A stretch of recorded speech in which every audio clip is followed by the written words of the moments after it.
હા ચાલુ થઈ ગયું મિત્રો તમે જોઈ શકો છો બોટાદ જિલ્લાના રાણપુર તાલુકાના વેજલકા ગામે અતિ ભારે વરસાદ પડી રહ્યો છે। તમે જોઈ શકો છો પવન સાથે વરસાદ છે। તમે જોઈ શકો છો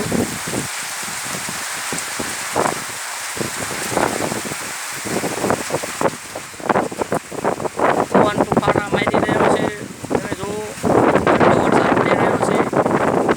બધું ધૂંધળું થઈ ગયું, ઝાડ ધૂંધળા દેખાય એટલો વરસાદ પડી રહ્યો છે। તોય માણસો ડૂલ પૂરે છે। કપાસ્યા જો ધૂંધળા દેખાય છે માણસો તો 3 જણા દેખાય।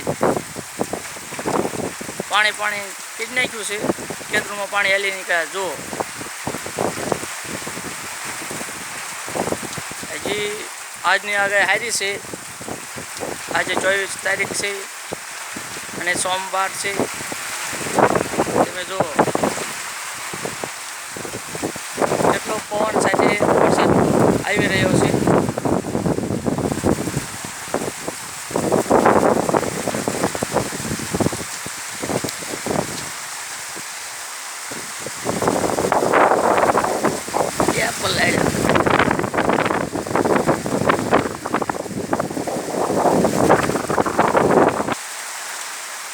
મિત્રો વિડીયો ગમે તો લાઈક શેર કરી સબસ્ક્રાઈબર કરજો અને કોમેન્ટમાં લખજો તમારે કેવો વરસાદ છે।